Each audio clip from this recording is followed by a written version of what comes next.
Cruise news time. Well, are we getting to a spot where no vax will be required? Will that happen soon? Carnival speaking out today about their vaccine philosophy, their vaccine policy explained. Also, we've got the big celebrations for Cozumel. We got big celebrations for Grand Cayman, and we got big celebrations for an old cruise line celebrating almost a birthday. It's hard to believe. Cruise news. Let's talk about it.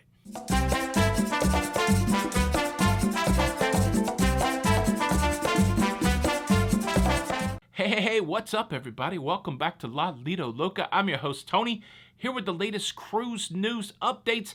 Happy Wednesday, everybody. It is the 20th of April. I hope everybody is doing well. Are you living that cruise life? How soon is your next cruise? I'm 7 days until I board the Island Princess for a 14-day cruise through the Panama Canal. My mind's already blown. I don't know what to expect, and I'm looking forward to seeing what it is and sharing that with you guys. But let's talk some cruise news first. I'm going to save the Carnival story till the end because I want to get to the fun celebratory stories first. Celebratory story number one. There's a old cruise line that sometimes has the rap for being an old cruise line celebrating a birthday. Holland America line has been doing vacation sailings for people since 1895. How about that?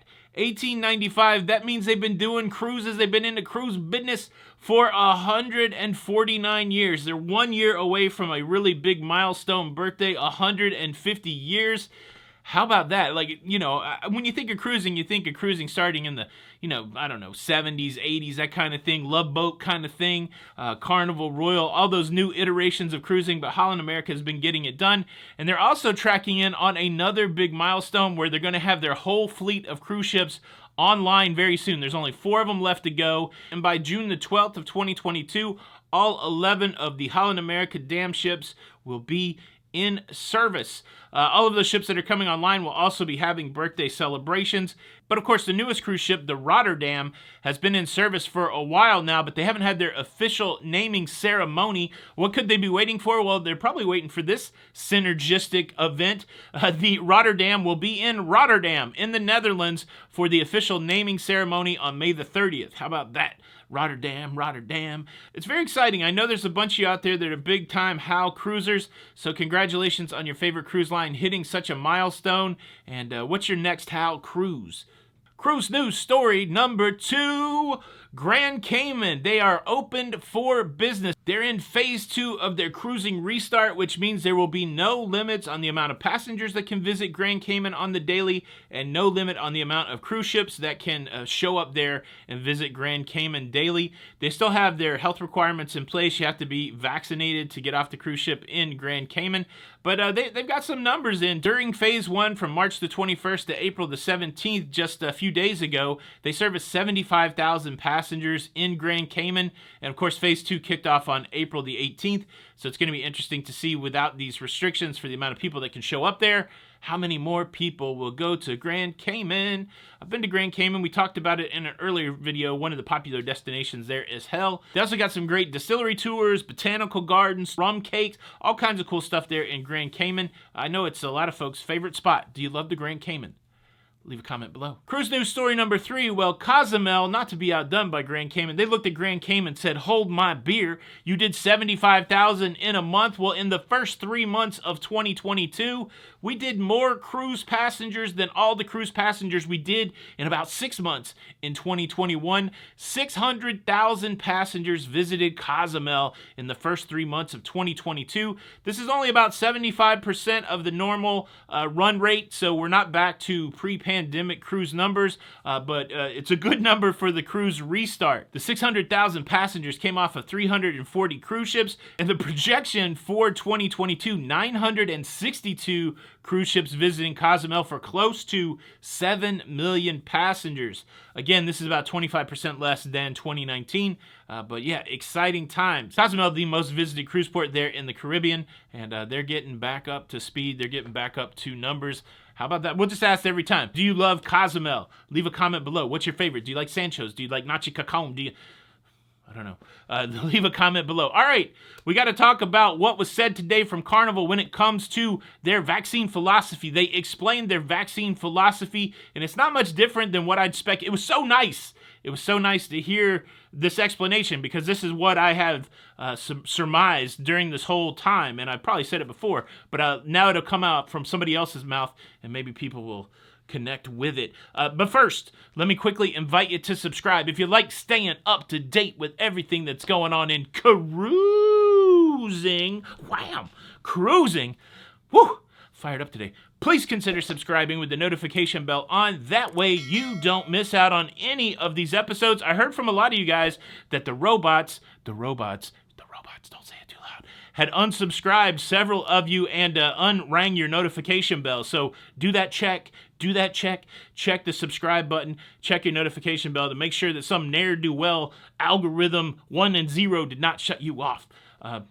Welcome to the show. We do this every day. The hands are always part of the show. People get confused out there. They're like, what's up with your hands? I don't know. They're part of the show.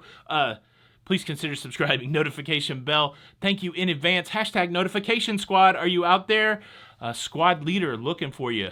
All right, here's the deal. Everybody asks the question, what's up with the vaccine requirement? We know that people who are vaccinated still get and spread COVID. Why are the cruise lines still requiring the vaccine? Well, John Heald, the brand ambassador for Carnival, he was fielding a bunch of questions yesterday about the mask leaving the terminal, the transportation. Just a reminder, the TSA controls the cruise terminals, and the TSA were the people that this unmasking impacted yesterday. There was a statement out from the CDC today that said, all right, fine, we're not going to challenge this. If the judge says no mask, then it's up to whoever wants to do it, that kind of thing. And so now it's going to be interesting to see if the people who control the terminals, of course, the local port authorities work in conjunction with the TSA. It'll be a conversation between those two people. It'll be interesting to see where the masks go away at in the terminals. Will some terminals still have them? Please continue to leave in the comments or shoot me an email. Did you have to wear a mask in the terminal for embarkation or disembarkation? I'm interested to track along with that. I think it'll take a bit. For that to change. But in the frenzy of all that conversation, John Heald busted out with this very interesting statement about why Carnival requires the vaccine. And I don't think it should surprise you, but I want to read it. And look, if you're somebody who's curious as to why Carnival requires the vaccine, and honestly, really, most cruise lines, this is for you. If you are wondering, if you're the person that types in the comments, why is the vaccine required? Because it can still be spread. Why do the cruise lines require this? If you're the person that types that on every video, and I see your name, I know you type it on every video, this is the explanation. And certainly you might not like it or anything, but this is this is the why. All right, are we all together? These are the words of Carnival's brand ambassador, John Heald. He is appointed to speak for Carnival, so this is Carnival. He said, the question about why Carnival, indeed, the whole cruise industry, have crews with mostly vaccinated guests is a good one, because everybody's asking it, John. It's very simple. It's simple. If one of our guests tests positive for COVID-19 while on board the ship and they are fully vaccinated, they do not have severe symptoms or need hospitalization. Well, how do you know that, John? Do you have any data? Well, this is what he said. This is proving to be the case, as although we have had people test positive, we have not needed any guests to be taken off the ship with serious COVID illness. And look, he's got more to say, but let me make a comment about this. That's the crux of it. The reason that vaccines are required on cruise ships is cruise lines do not want to deal with severe COVID. And what they've found out as the cruise restart has gone forward is that people that are vaccinated that get infected do not end up with severe COVID. He goes on to say, those people who are not vaccinated have a much, much higher risk of needing hospitalization. That's something you can argue with, John. I know not everybody agrees with it, but this is the assumption that they're working with. So if you're trying to figure out the logic of the thing, you have to understand why they're thinking like this. And the thinking at the cruise line is that unvaccinated people are more likely to need hospitalization, and the cruise lines don't want to deal with hospitalization. Hence, therefore, and ergo, right now, they don't want unvaccinated people, a bunch of them on the cruise ship. He wraps it up with this. The cruise industry realized that we could not possibly allow serious illness on board, as we were so much in the spotlight, and indeed still are. All of you guys out there saying, wow, the CDC is hard on the cruise industry. The media is hard on the cruise industry. Health officials are hard on the cruise industry. That's why there's vaccines on cruise ships, because all of those people are hard on the cruise industry. Right, wrong, indifferent, that's what the is. We make no apologies for this, John continues. Cruising with mostly fully vaccinated guests has allowed the industry to survive, and in particular to this company, allowed us to not have to cancel any cruises since the restart in July of 2021. It's hard to argue with the data that the company is gathering. So if you're a leader of the company and you say, all right, everybody says we got to go all vaccinated, all the health officials, all the CDC.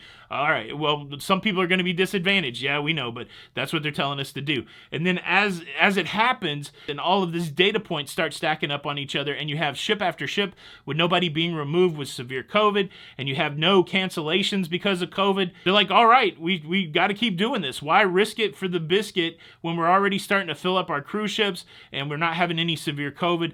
This is why there is a vaccine requirement on cruise ships, and this is why I think if you're taking the implication from what John has said, I don't hear anything in that makes it seem like that the requirement for vaccine on cruise ships will be going away soon. So the answer to the question that I posed in the thumbnail, the vax requirement going away soon, I continue to believe that the answer to that question is no.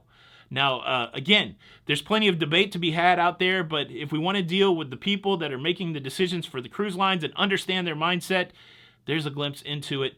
Boom! That is your cruise news. Let me know what you think about all of this. I know it's probably not going to sway the people that want to cruise that are not vaccinated. Certainly, it's a challenge for people that want to cruise that aren't vaccinated. That's understandable, but I don't think you're getting any sympathy right now from the cruise line other than, oh, it's sad, we wish you could cruise. But they're gonna do what they have to do to keep their business running, and that's the unfortunate thing for those that aren't able to cruise right now. Thank you so much for checking out the show today, and if you're curious as to what fueled the show today, it was a 16-ounce Diet Mountain Dew. No coffee yet, but a 16-ounce Diet Mountain Dew. I'm jittery. But yeah, thank you so much for checking out the show today. I hope you enjoyed it. You can show that you enjoyed it, that you loved it, that you support the show by hitting the like button. And if you don't hit the like button, unfortunately, I will be forced to punish you. And today's punishment is this.